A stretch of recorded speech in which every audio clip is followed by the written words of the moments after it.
afternoon to everyone. A warm welcome to all of you to open the Sankofa Arts Festival. I'm so delighted to formally open the maiden edition of the Sankofa Arts Festival here at SOS-Hermann International. Welcome to all our visitors, parents, and indeed our board chair, Dr. Mrs. Margaret Nkrumah. The Sankofa Arts Festival was conceived in the spirit of collaboration and memory following the successful exchange we had with Cranley Abu Dhabi and Cranley UK in October 2023. This exchange culminated in a magical performance at the Louvre in Abu Dhabi, where a moment of shared wonder reminded us of what the arts can do. I still relive the memories made then. The UAE School Exchange actually originated in 2019 during a discussion I had with Joe Lee, a friend and colleague at Cranley Abu Dhabi when I worked there.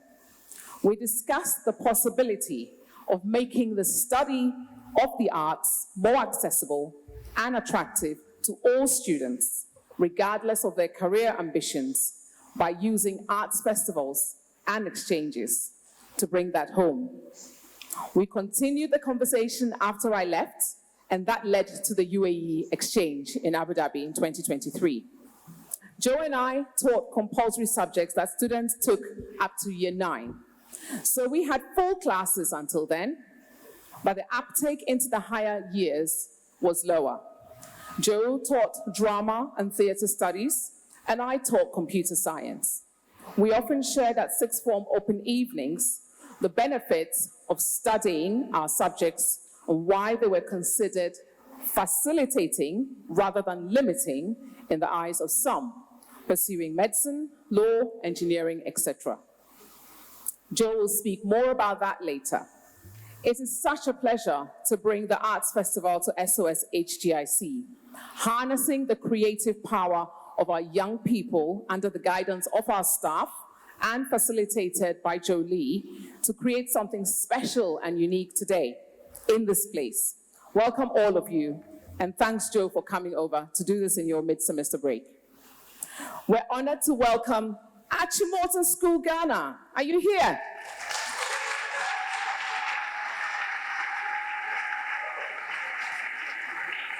With its legacy of excellence and rhythm of heritage. We also welcome Tema Secondary School. Are you here?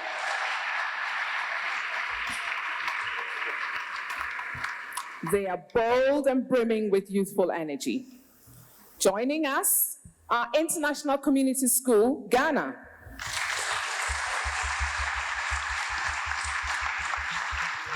Blending global perspectives with Ghanaian pride. We also have Al-Rayan International School. Yay! And they come with their rich culture adding to the texture. Of course, our COLOGNE International School, bringing European flair to our shared story. And of course, our very own students from SOS-HGIC.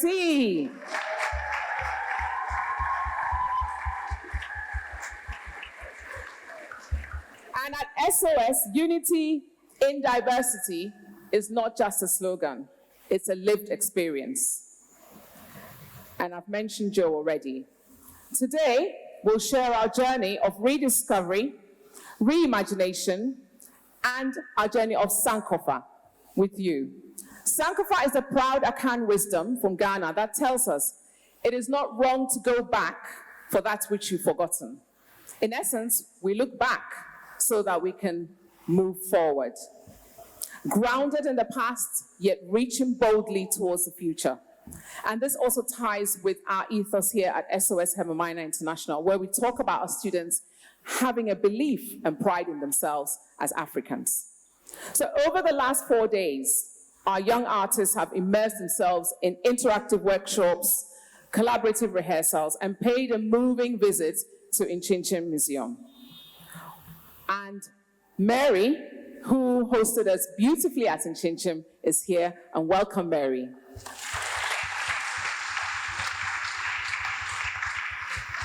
We will witness the culmination of this creative journey in today's final showcase and exhibition, which will reflect not just the talent of our young ones, but their transformation over the last few days.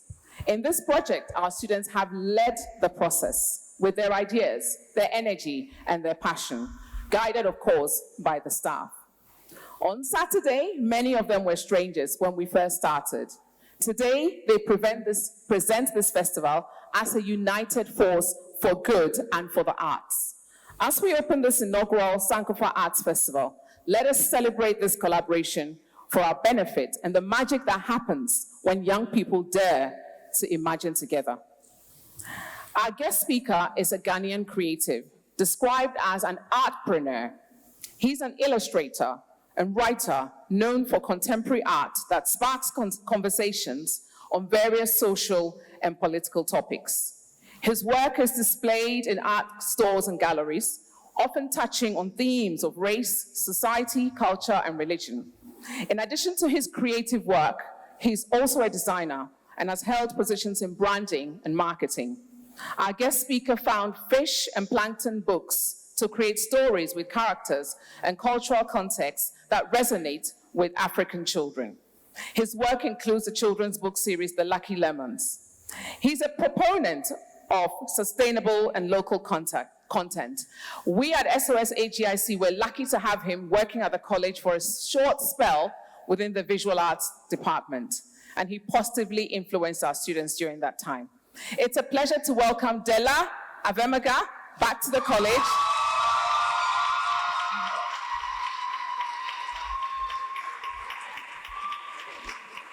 As the guest speaker for the Sankofa Arts Festival, which is now declared open. Welcome, Dela. Thank you, Mrs. Datsun. Good afternoon, everybody. I'd want to speak on Sankofa, the art of returning. Sankofa, a profound Ghanaian word and philosophy, calls us to return to our roots, to the journey back into time, to rediscover the fragments of our history that hold the essence of who we are. It is not merely a proverb or a symbol. It's a way of seeing, a motive for reflection, a philosophy of retrieval. As an artist and a student of art and history, this theme carries deep resonance for me. My practice have often required me to take trips back into time, to revisit stories, artifacts, and ideas that continue to shape our collective consciousness. In every brushstroke, in every composition, there's an echo of something ancient, something that insists we look back before we move forward. It is often said that African history survives mainly through oral tradition. Yet, we must ask, beyond what was spoken, what do our artifacts and cultural practices reveal? What philosophies, systems of logic, and aesthetic reasoning guided the minds that created them? What hidden knowledge lies in the sculptures and symbols now sitting quietly in spaces and museums both home and abroad? Is there more to our Adinkra symbols than the simplified definitions we recite?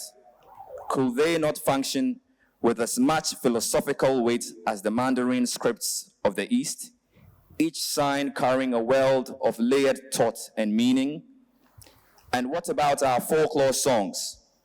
Do they not conceal within their rhythms and chants a vast archive of spiritual, historical, and moral codes? Our architecture too, the motifs, the reliefs, and carvings hold more than shelter. They are memory in material form. Even the skin paintings, the etchings, and the marks on clay and cloth. These are narratives written in texture and tone. Perhaps a second look, a deliberate journey backward could give us a second vision and a deeper understanding. Returning to rediscover our history is itself an art. Ghana's largest open gallery, the Nkyinkyim Museum, gives us some answers, at least. Our talking drums, Traditional dances, rites of passage, and everyday customs are not relics. They are living repositories, vaults, curating centuries of stories, lessons, and coded information. Sankofa is not just the bird turning its head to retrieve an egg. It's a metaphor for the self, for the human spirit that dares to look back and reclaim what was lost. It is a reminder that what we seek and who we truly are lies securely preserved in the chambers of our past. A people without identity are a people erased from existence. And lastly, to quote Marcus Garvey, a people without the knowledge of their past history, origin, and culture is like a tree without roots. So now to our performance, which literally showcases what we've been learning and creating over the past 4 days. Thank you very much. When I look in the mirror, I see a true reflection of what strength and perseverance looks like. The question is, how do I keep this legacy with me and how do I pass it on? Healing is a great strategy to help a person move on and to open greater pathways for themselves. The question I ask is, how can small things influence the way the world is? I want the story I tell to be remembered for generations to come. The question I ask, What is the reason behind what I'm doing? Heritage is the goods, gifts, and promises passed down to the next generation. when I die, Take take a small strand of my hair and a clip of my fingernail and place it in a statue of me at the tree in the garden.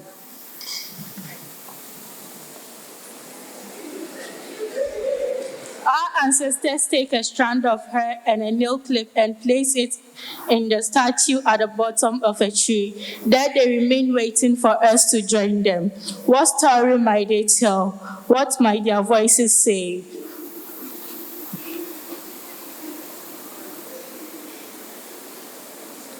I need to heal because I've learned the beauty of reflection, to forgive and how to ask for forgiveness.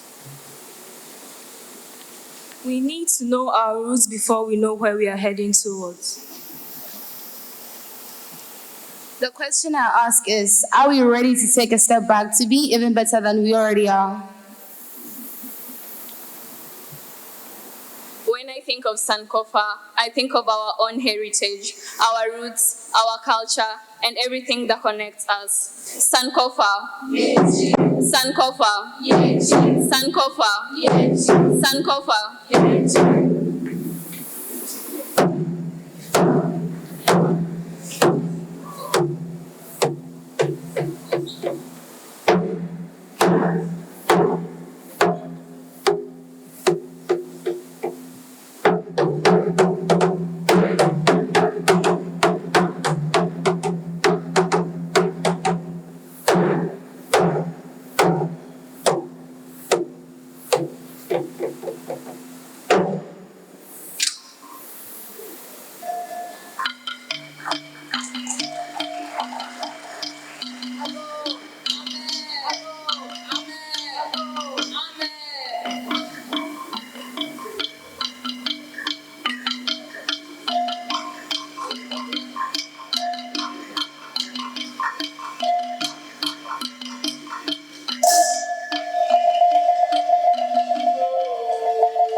Okay, go.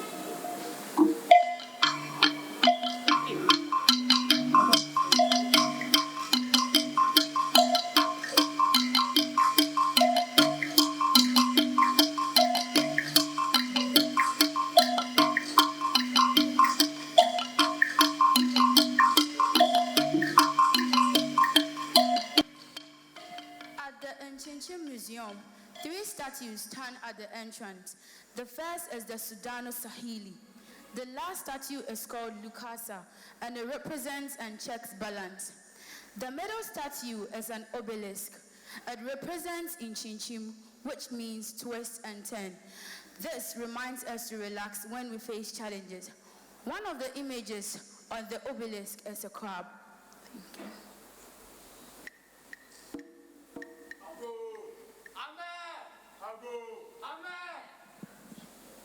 The past tells us many stories, but what happens if the past passes past the past and enters the future?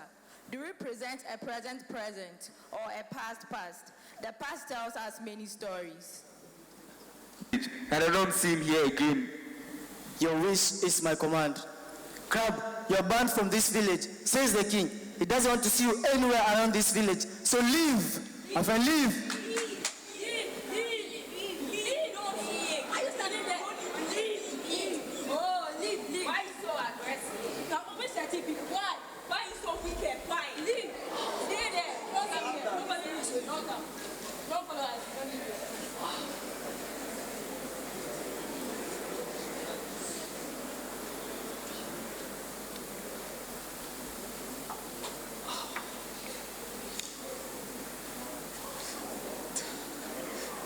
I don't have a head,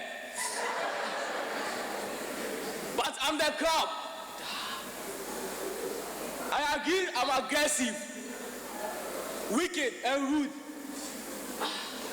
but I've not always been like that.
Thank God you are here.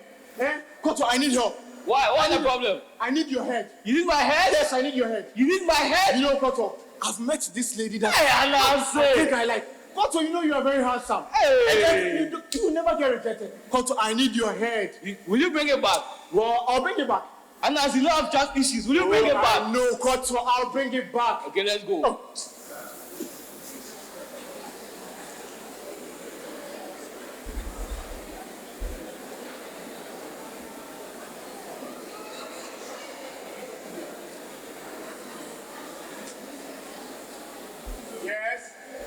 Where's that chief? Yo, where's your chief? The chief that wanted to cut off my head. Where is he? Tell him I'm here now. Call your chief for me. I'm here. He wanted to cut off my head, right? So yes, you should go ahead. Call your chief for me. Oh, bravo. I command you to ban him from this village. Cut his head off. Oh, cut it, cut it.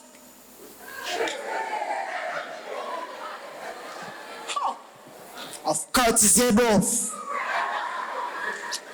See this Obrafo. He thinks he has cut off my head. Funny him. Well, I'm still alive. I'm still alive. I'm free.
When her daughter grew, Equia passed down the wooden child, saying, "May she remind you of faith and of the power hidden in longing." Generations turn like pages. And Equiaba traveled from hand to hand and to hand, a symbol of hope, womanhood, and grace, until the day came when the world forgot the old songs and called her demonic. They traded her sacred wood for plastic smiles and painted perfection. I'm a Barbie girl in a Barbie world. Life is plastic, it's fantastic. You can brush my hair and dress me anywhere. Imagination, life is your creation. Come on, Barbie, let's go party. Yeah. Come on, Barbie, let's go party. Ooh, ooh, ooh. Yet, somewhere in a quiet corner of memory, a queer spirit still hums a lullaby, and the wooden child waits, cradled in the arms of history, for someone to remember her name.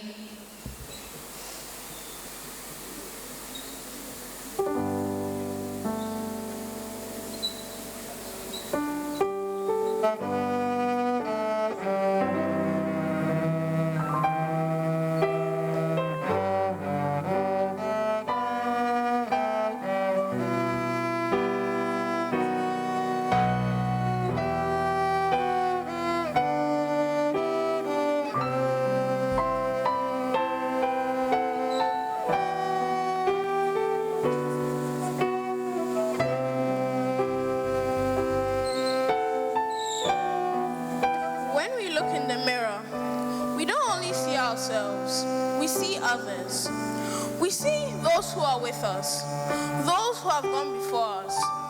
When I look in the mirror, I see my family, my parents, my friend, my community.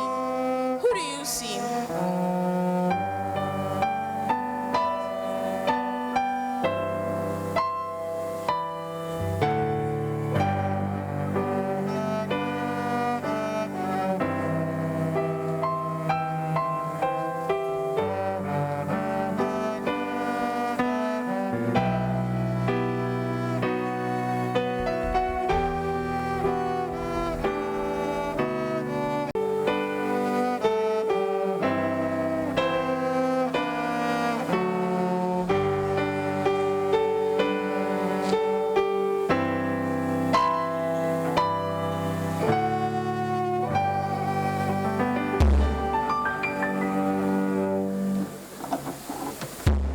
The past tells many stories from folktales. Let's talk about actual history.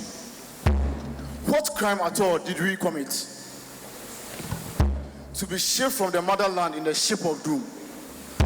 What great offense did I make? To be so brutally treated. I can still remember the voices of agony echoing through the darkest dungeons, where I was kept with my forefathers. We worked under harsh weather conditions, through deadly raindrops which felt like whips on our backs, and hot sun rays so intense that our melanin couldn't withstand. I still feel the pain, the woes of slavery. These are our stories.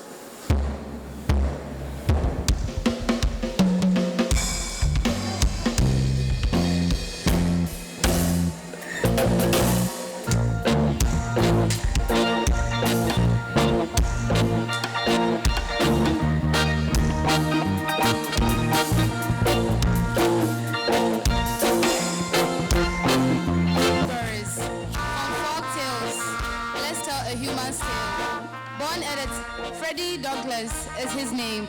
Born at a time when whips cracked louder than dreams, this child of silence learned to scream. Douglas watched the white boy write his name, each letter loud and free. He told himself his words would do the same. By unshackling his chains, he would decree, to a large degree, freedom to cover all shame. Oh, Douglas, Still your courage cries through generations. Your truth remains. Your leap of faith, though justice denies, can melt the coldest human chains.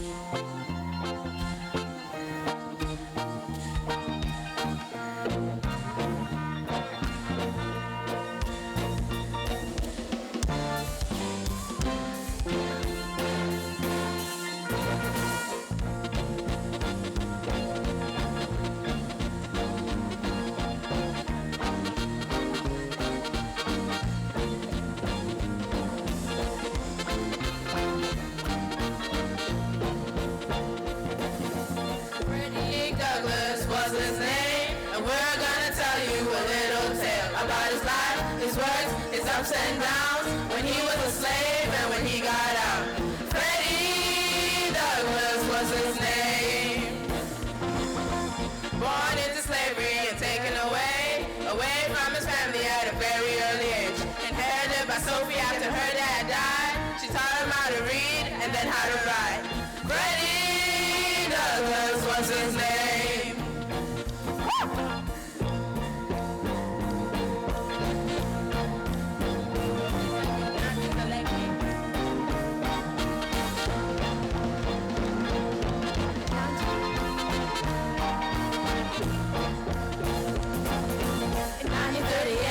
Ran away, but Sophie made a switch that was not okay. He met this girl, they ran on the ray, and they got married on the 11th day. Freddie Douglass was his name. After the rivals to NYC, he wrote a few books and a magazine. He fought for freedom, rights and change, abolishment of slavery at a very young age. Freddie Douglass was his name. What's his name? Freddie Douglass was his name. Say it with us. Freddie Douglass was his name.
Reaching back and moving forward, back to the roots and forming steps ahead. Sankofa, Sankofa, Sankofa, reaching back and moving forward. Sankofa, Sankofa, Sankofa, reaching back and moving on. Sankofa, Sankofa, Sankofa, reaching back and moving forward. Sankofa, Sankofa, Sankofa, reaching back and moving on. Sankofa, Sankofa, Sankofa, reaching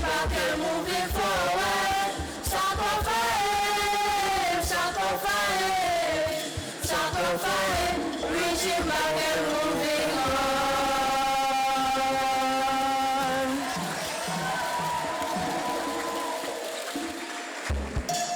Two. Ladies and gentlemen, this is the Sankofa Choir 2025. Let's give it up for them. For the performance, my slides I can share with you at some other time. It is obviously an absolute delight to be here in Ghana with all of you. It is my first time to Ghana, and what a way to celebrate. When Mrs. Dadson came to pick me up at the airport on Saturday, which feels like about a month ago because so much has happened since then, there were drummers and dancers there at the airport, and apparently they're not always there, but I assumed that it was just there to welcome me to the Arts Festival and that Ghana just sings and dances all the time. It felt very, very appropriate, and I have felt hugely welcome both in Ghana and in your very beautiful school. So thank you so much for that.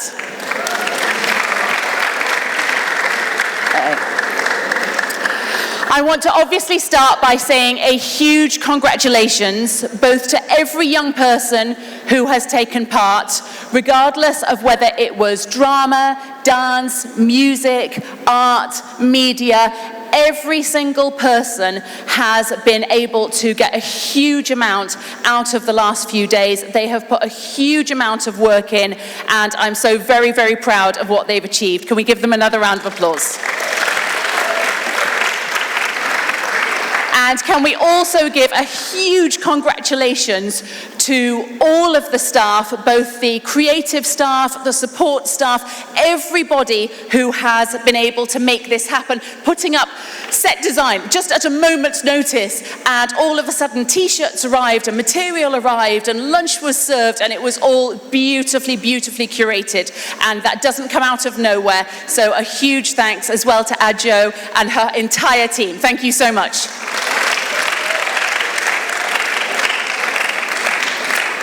So as Mrs. Dadson said, this project, me being stood here today, has been a long time in the making. On Saturday, I arrived here and we had our technical day one, but really, it wasn't day one for us. We were teaching in the same corridor. So the IT computer science department and the Arabic department in Abu Dhabi were at one end of the corridor, and then my drama department was at the other end. And that was how we ended up collaborating. And I have reflected upon the fact that if we had been in different areas of the school, we might not be here now because we wouldn't have seen the work that the other were doing and wouldn't have had the opportunity to have the kind of collaborative conversations that have ended with today. And back in 2023, unfortunately, I had already left Abu Dhabi, but a group from SOS went over to Abu Dhabi and started the project that we had been discussing since 2019.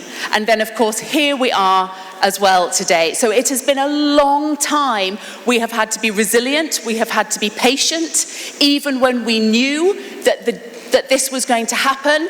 The original dates that were planned then clashed with your upcoming inspection, your IB inspection, so the dates were moved. Different schools couldn't make it, different schools were able to join. So at every twist and turn, there has been different challenges, but they have all been embraced with such good nature, with such positivity, and you can see that in the performance that was just witnessed. I want to give you a quotation from a man called Sir Ken Robinson.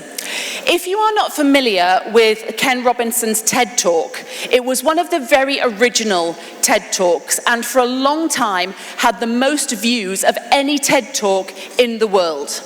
And the title of his TED Talk was Schools Kill Creativity. Schools Kill Creativity. And it's a brilliant TED Talk. He goes on to talk about how in the pursuit of exams, in the pursuit of future, in the pursuit of doing everything that we need to do to get you to your next stage in life, we lose creativity. And obviously, as a creative specialist, It is heartbreaking to think that the vast majority of schools do not experience anything like what we have just experienced today. There is no music, there is no dance. And the quality of the music and the dance that you've seen today didn't just happen in 4 days.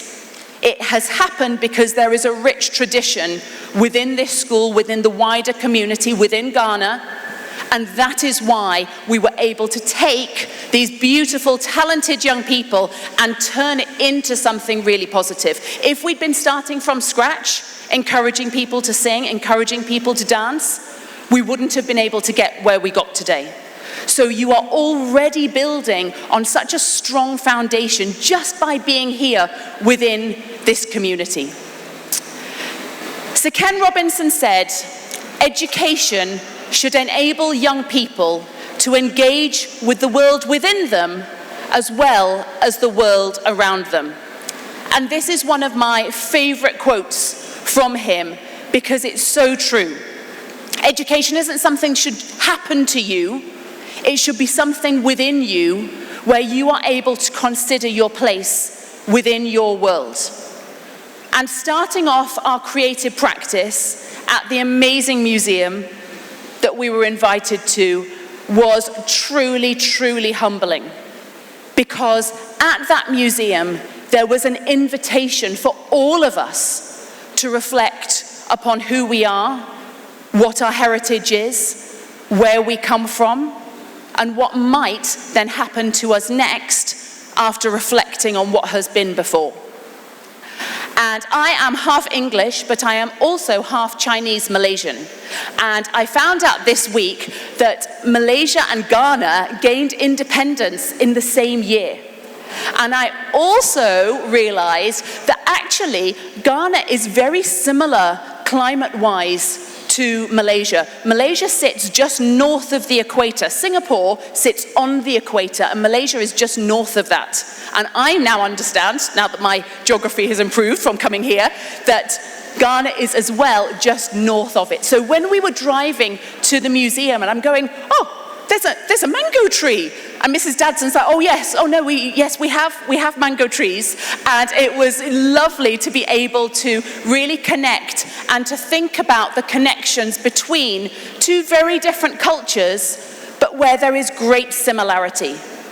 And my grandmother, who was Buddhist, would have done worship to her ancestors in a similar way to what we were talking about here with the tree, with going back, looking at your ancestors, looking at your heritage, and paying respect, paying homage to them. And even though what it would look like, the rituals might look very, very different, but that connection with your ancestry, that connection with your heritage, and that line, that thread that connects all of us is something that I've really reflected on since being here, and it's been wonderful. Now, I was about to share with you a slide that talked about the 10 most in-demand skills for the next 10 years. Because anybody who says that the arts are an easy option or a soft option should have seen all the people sitting up there yesterday afternoon when we were slumped in our chairs. We had had an intense 24 hours of creativity and everybody was exhausted. One of the teachers said that the art students would go, this is impossible. We can't possibly create this work in such a short space of time. And then they would go away on a break and come back and go, okay, yes, we can do it. And my phrase to all of the performers was, let's dig deep. Yes, you're tired. You're going to be tired. But an audience is arriving and we want to share something amazing with you, and we have been able to do just that. Now, here are the top 10 most desirable skills. This comes from the Forbes magazine, who are very, very top in business. Number 1, digital literacy. They say is the number 1 skill moving forwards into the next 10 years. Well, we don't know what the jobs are. Number 2, data literacy. Being able to analyze and look at data, both qualitative and quantitative. Now we get into the bits that really apply to the journey we've been on for the last 4 days. Number 3, critical thinking. Part of the reason we were exhausted yesterday is because we weren't just creating, we were refining, we were being critical, we were looking at different elements and seeing how they could fit together. Music, dance, drama, we'd all rehearse separately. We didn't know what the other was doing.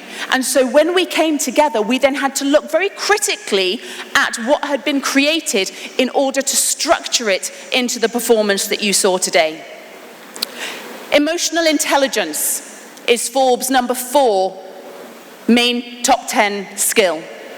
And the reflection, the quality of reflection, the maturity that was shown after visiting the museum and coming away and reflecting upon that showed such emotional intelligence. So many of those stories and very, very difficult, uncomfortable topics were able to be addressed through the power of theatre, through the power of art, in a way that could only be done if there was emotional intelligence. Number 5, my favorite, creativity. Forbes acknowledges that creativity is essential moving forwards, not only in being creative visually, but also in our creative thinking, being able to problem solve. And we have had a lot of problem solving that has happened, both the staff and the students, in terms of thinking through different situations. Number 6, collaboration. What better example of collaboration than what you have just seen? Different schools from across your region and internationally coming together to work on a project and collaborating to perform to you in such a cohesive way. Number 7, flexibility. The ability to be able to look at something and then shift it, not being too fixed in your mindset. One of the teachers said to me, how will this scene that we've created connect to the next scene? And I said, we don't know yet. We have no idea how these scenes will connect together until we see everything. It's like a jigsaw puzzle, and then we'll connect them. It required a lot of flexibility. Number 8, leadership skills. I am sure within your school communities, leadership skills are really, really emphasized because they are so important. And leadership is there within everything that we have done. Number 9, this is an interesting one. Time management. One of the low points yesterday was when I'd said, oh, we'll come back at past for lunch. past came. Nobody was here. I was on my own in the hall. Everybody had gone for lunch and they'd not come back. If there was one thing from my experience over the last 4 days that I would recommend to all of you is to take time management seriously. To make sure that you are arriving on time, that you are committed to being on time, to be able to make the positive impression that you absolutely do in every other way. In every other way. You achieved everything on this list. And of course, we have indeed achieved the ultimate time management, was getting a performance to you at 2 o'clock when we'd only started at 3 o'clock on Saturday. So even though we're talking about 4 days, if we count it in hours, it's not even 4 days. So we have worked so hard, we've done great time management. That would be my even better if, my wish for you for the future. However, let's finish on number 10, curiosity and continuous learning. It is absolutely wonderful to see all of you engaging in curious learning, being a lifelong learner, taking ideas from the museum, applying them, forming links. Some of my favorite parts of this process is when an individual would come to me and say, have you thought about this? Have you thought that at this point in the scene, this change could happen that would mean that it would be even better? That continuous learning, that curiosity, that setting of high standards you have in spades. And it's so wonderful to see. Now, often when Mrs. Dadson and I were talking to parents and trying to promote our middle years or our IB equivalent skills, we would get very cynical parents who would say, oh, Miss Lee, I don't want my child to be an actor. I really don't. It's an unstable profession. That's not really what I want for them. And I would be able to say, well, you are in luck, because I am half Chinese.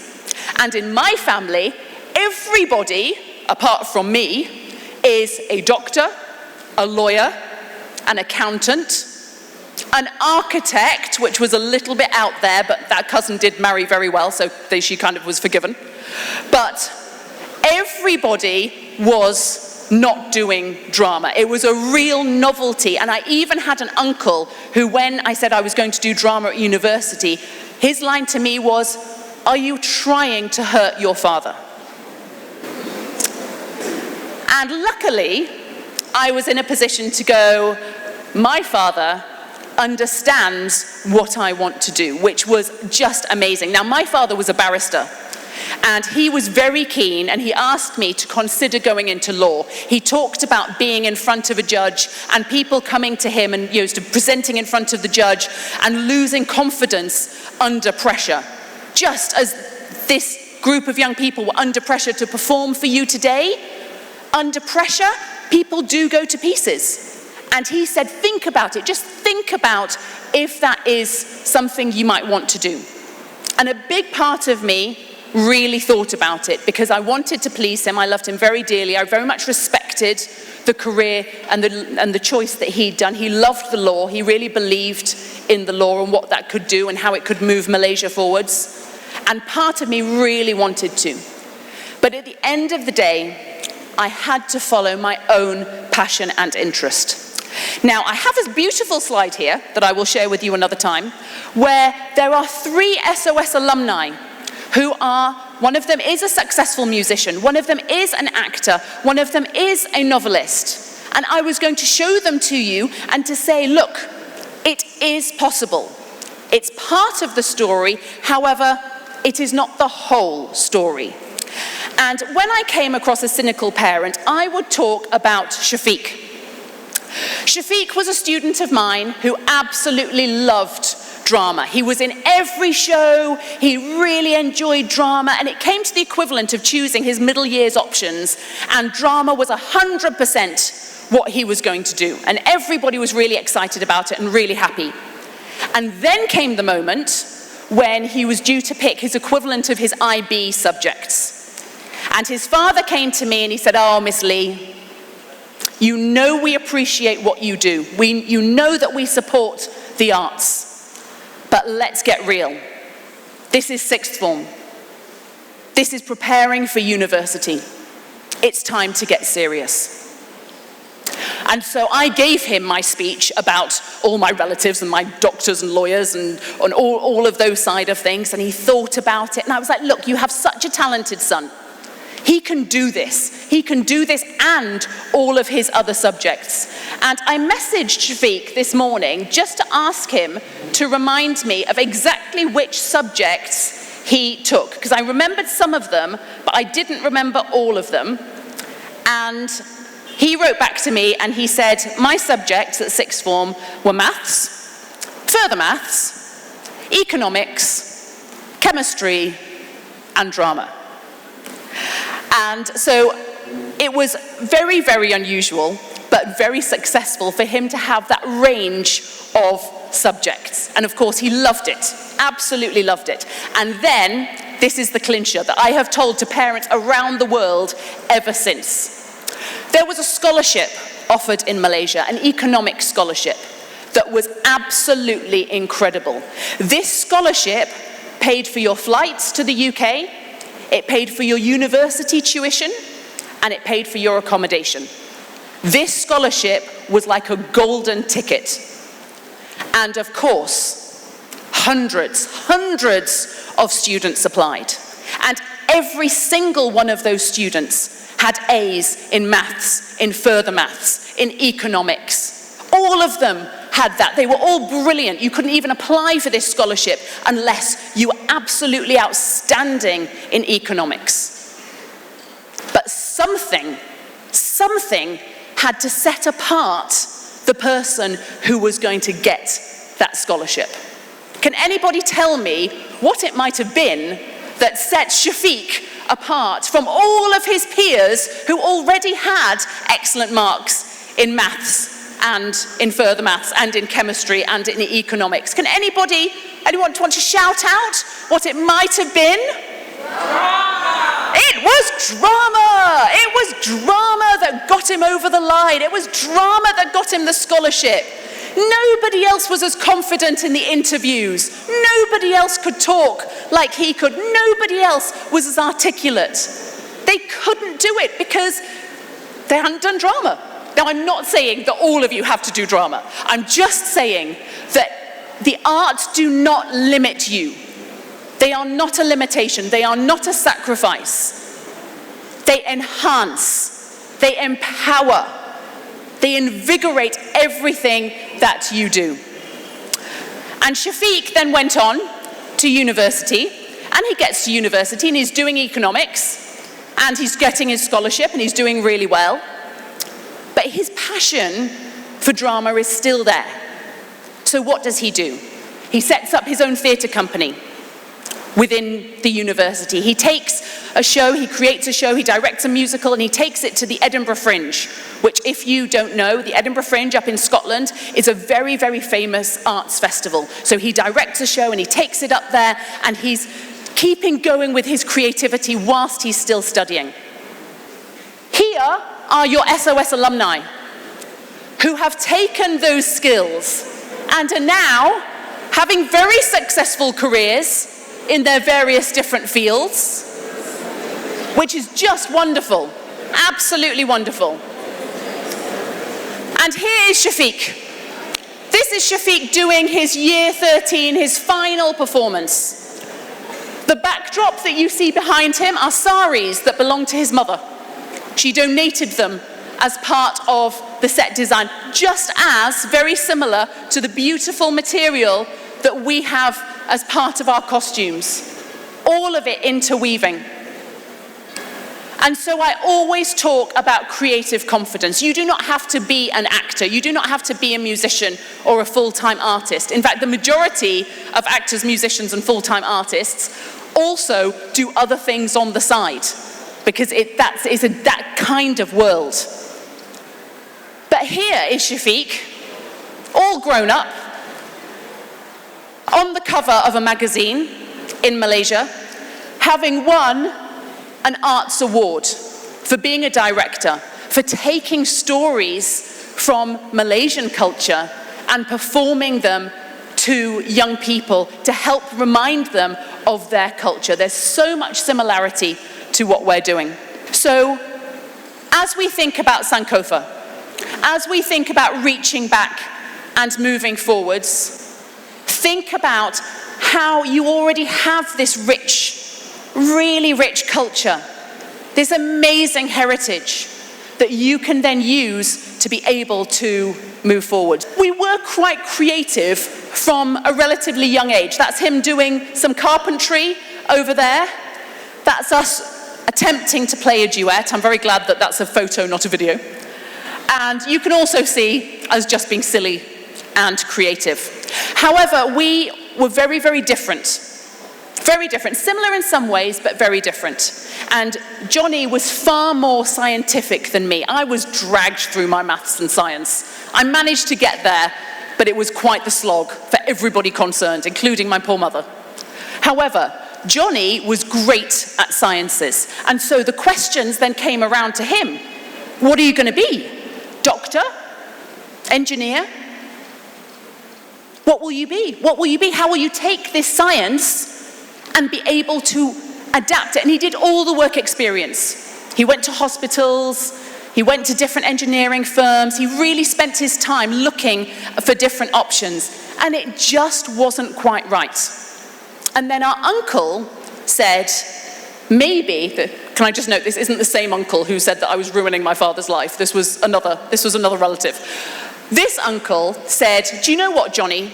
There will be a job out there that you do not even know about yet. And that will be the job for you. Just keep following what's interesting for you, and and you'll get there. And that's exactly what he did. He went and studied natural sciences at university. So different to me doing drama. I mean, to be honest, how are we even related? But that's where it was. And he is a medical physicist, which is not a job that you hear about very often. Medical physics is connected with radiation, it's connected with cancer treatment, it's got various different strands to it.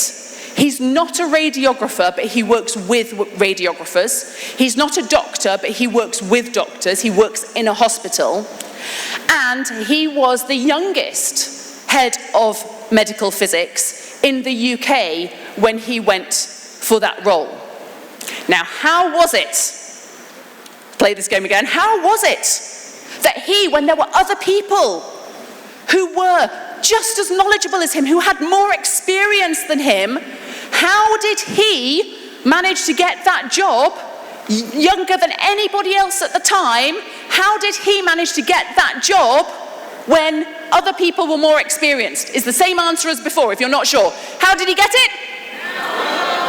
He got it through drama. He got it through his creative confidence. He wasn't as passionate at drama as I was, but he was able to do it. And if this video works, which I hope it will, this is a short video that was produced by the NHS, the National Health Service, within England, within the UK.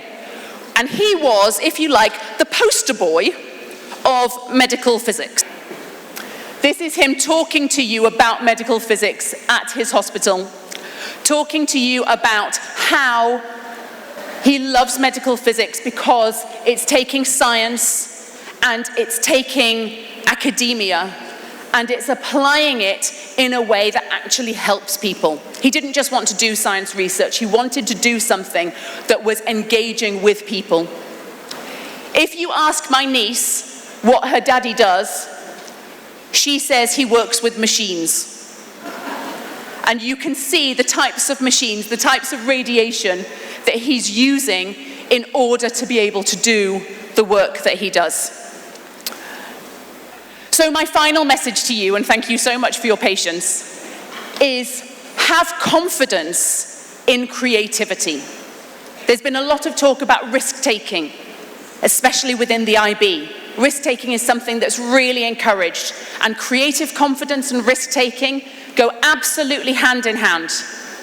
And one of the things that is most challenging for me as a head of expressive arts is having a senior leader who believes in it to allow me to be empowered to offer it to students. And with Mrs. Dadson, my friend and former colleague, you have that will, you have that support from her and the whole of the senior leadership team. So get involved, really enjoy, and the very, very best of luck to you all. Thank you so much.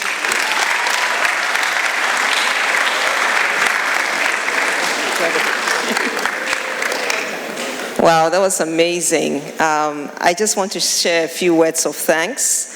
First and foremost, a special thanks to our keynote speaker and project lead, Jolie, for leading and working with our incredible arts team.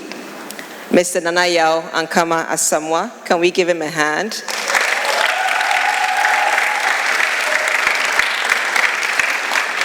Ms. Afima Amite and Mr. Adenkwa, thank you to the three of you for leading this incredible journey of culture, creativity, and collaboration as we have unraveled together the power of creativity and collaboration in shaping young minds. A special thanks to Della Avemega, an artist of many talents, for setting the stage for us on why Sankofa matters and how it shaped our students' creative process and showcase this afternoon. I also want to thank the principals of Tema Senior High School, Mrs. Lucy Nai, Achimota Senior High School, Mr. Ebenezer Akwa, International Community School, Mr. Kwabna Yeboah Konedu, Mr. Sean Roberts of COLOGNE International School, and Dr. Fatma Odemat of Al-Rayan International School for the enthusiastic response and for permitting your students to participate in this maiden edition of the Arts Festival.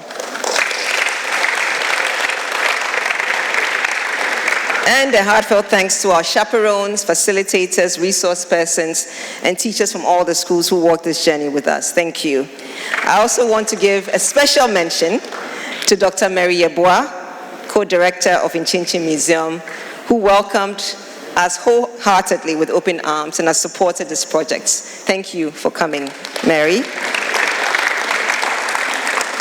Dr. Margaret Nkrumah, our founding principal and board chair, who continues to support our vision and love for the arts. Thank you so much for coming and for supporting us in the arts.